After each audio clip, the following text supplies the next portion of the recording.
జగన్ అహంకారానికి ప్రజల ఆత్మ గౌరవం మధ్యన యుద్ధం. ఈ జగన్ని చూస్తే అప్పుల అప్పారావు గుర్తొస్తాడు. ఎన్నికల ముందర అందరికి ముద్దులు పెట్టి ఒక్క అవకాశం ప్లీజ్ ఒక్క అవకాశం ఇవ్వండి అని అడిగారు. ప్రజలు ఆశీర్వదించారు, ముఖ్యమంత్రి చేశారు. ఈ రోజు 12 లక్షల కోట్ల రూపాయలు అప్పు చేశారు.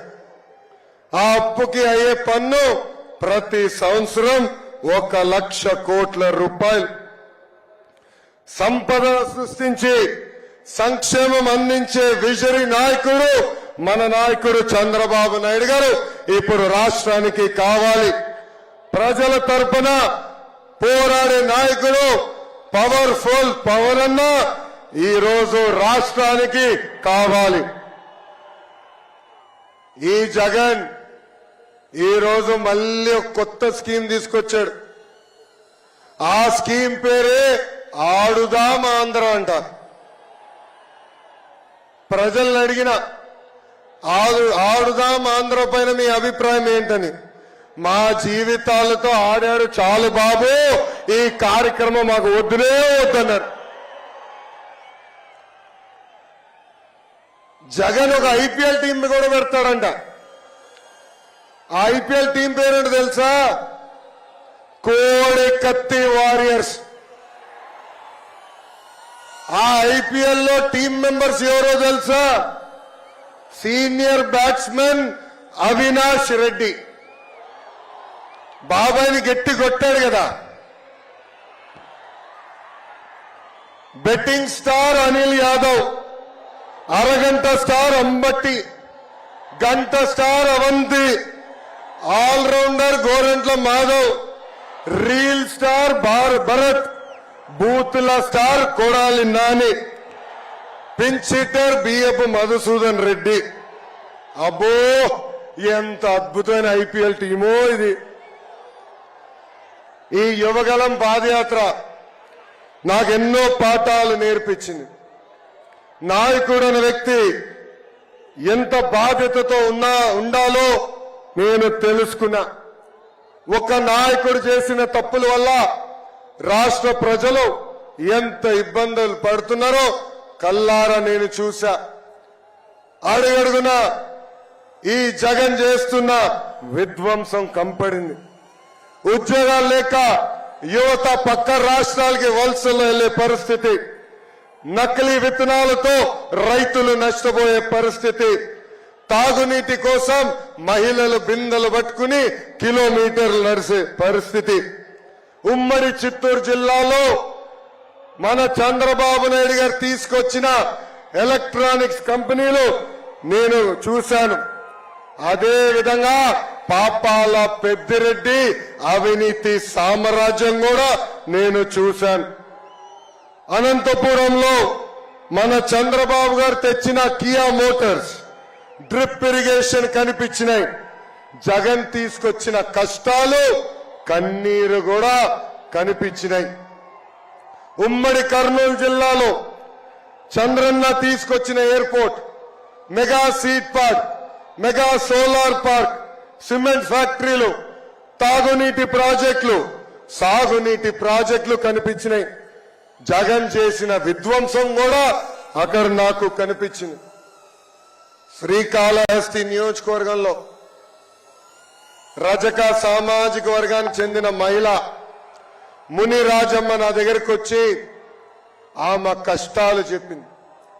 అది చూసి అక్కడున్న పిల్ల సైకో బిఎఫ్ మధుసూదన్ రెడ్డి ముని రాజమ్మ ఉన్న చిన్న బండిని ధ్వంసం చేశారు.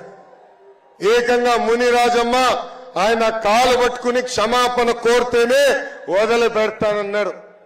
కానీ ముని రాజమ్మ తగ్గలేదు. ఆమె ధైర్యానికి నా హ్యాట్స్ ఆఫ్. పలమనేరులో మిస్బా తల్లిదండ్రులు నేను కలిశాను. మిస్బా 10వ తరగతి పాప, అన్ని సబ్జెక్ట్స్ లో ఫస్ట్ ర్యాంక్.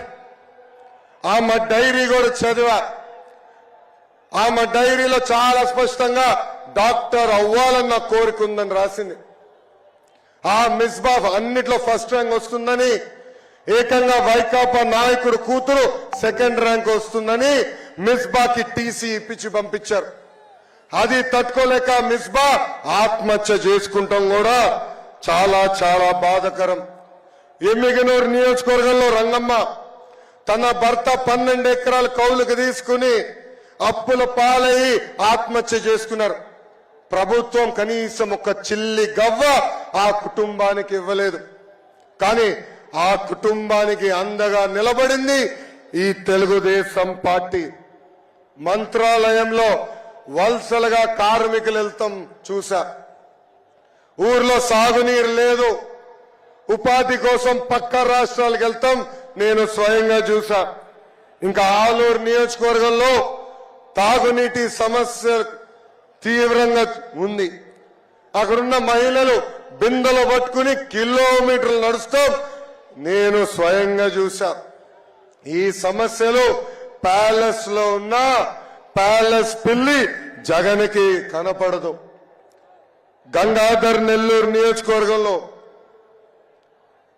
చివరి గ్రామం రాత్రి నైట్ హాల్ట్ ముందల ఆ గ్రామంలో మోహన అని ఒక తల్లిని కలిసా.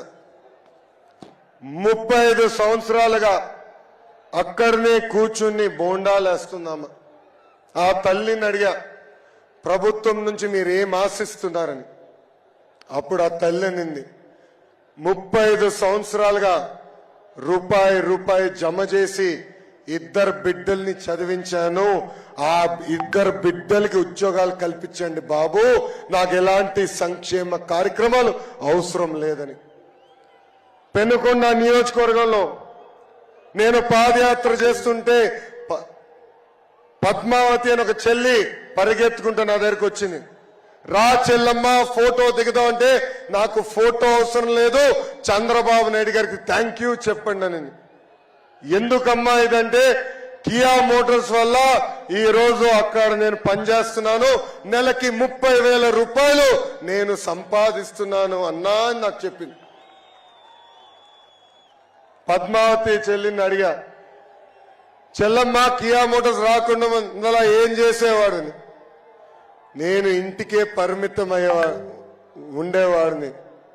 ఇప్పుడు ఏం చేస్తున్నామా అంటే ఇల్లుని నేనే నడిపిస్తున్నా అన్నా అని ఆమె నాకు స్వయంగా చెప్పింది. ఇంకా రాప్తాడు నియోజకవర్గంలో ప్రభాకర్ రెడ్డి గారి పిల్లల్ని కలిసా.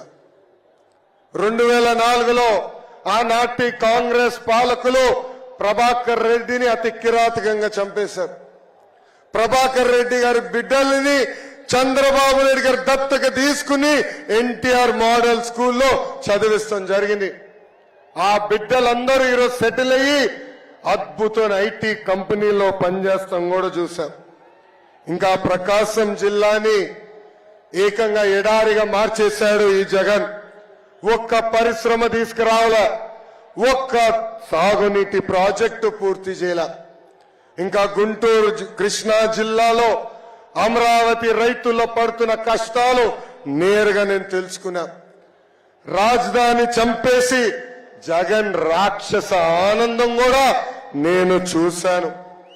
ఇంకా ఉభయ గోదావరి జిల్లాలో ఆక్వా రంగాన్ని, వరి రైతులని, కొబ్బరి రైతులని, పామాల్ రైతుల్ని ఎలా ఈ ప్రభుత్వం నాశనం చేసిందిగో నేను కల్లారా చూశా. గుంతల రోడ్డుల్లో రోడ్ ఎక్కడుందా అని ఎత్తుక్కునే పరిస్థితుల్లో కూడా నేను నడిచా. అందుకే రాయలసీమ ప్రజలు పడుతున్న కష్టాలు చూసి ప్రత్యేకంగా మిషన్ రాయలసీమ అని ఒక డిక్లరేషన్ ఇచ్చాను. పెండింగ్ లో ఉన్న సాగునీటి ప్రాజెక్టులు యుద్ధ ప్రాతిపదికంగా పూర్తి చేస్తాం. హార్టికల్చర్ హబ్ గా, స్పోర్ట్స్ క్యాపిటల్ ఆఫ్ ఇండియాగా, ఆంధ్ర రాష్ట్రానికి మ్యానుఫ్యాక్చరింగ్ హబ్ గా రాయలసీమని తీర్చిదిద్దుతామని హామీ ఇచ్చాము. ఇంకా ప్రకాశం జిల్లాని ఫార్మా హబ్ గా కూడా చేసే బాధ్యత మన ప్రభుత్వం తీసుకుంటుంది. ఆక్వా రైతుల్లో పడుతున్న కష్టాలు నేను తెలుసుకున్నా. ఆనాడు చంద్రబాబు నాయుడు గారు చాలా స్పష్టంగా చెప్పారు, జోన్ నాన్ జోన్ కి సంబంధం లేకుండా యూనిట్ కరెంట్ ₹50 ఇస్తామని హామీ ఇచ్చాం. ఇంకా ప్రజా రాజధాని అమరావతి కూడా పూర్తి చేసే బాధ్యత మేము తీసుకుంటాం. ఉభయ గోదావరి జిల్లాలో వరి, ఆక్వా, పామ్ ఆయిల్, కొబ్బరి రైతులకి గతంలో ఎట్లయితే ఆదుకున్నామో అదే విధంగా ఆదుకుంటామని ఈ సభాముఖంగా హామీ ఇస్తున్నాం. ఇంకా 3 ముక్కల ఆట తప్ప ఉత్తరాంధ్ర అభివృద్ధి కోసం ఒక్క ఇటుక కూడా ఈ జగన్ వేయలేదు. విశాఖ ఉక్కు ఆంధ్రుల హక్కు. 31 మంది ఎంపీలు ఉన్నారు. ఏనాడు విశాఖ ఉక్కు గురించి నోరు తెరిచి మాట్లాడలేదు. కనీసం క్యాప్టివ్ మైన్ ఇవ్వాలని కోరలేదు. అంతెందుకు రాష్ట్రంలో ఉన్న మైన్ కూడా క్యాన్సిల్ చేసింది ఈ ప్రభుత్వం. విద్యుత్ బిల్ ని విపరీతంగా పెంచి విశాఖ ఉక్కుని మూసేసే పరిస్థితికి తీసుకొచ్చింది ఈ ప్రభుత్వం.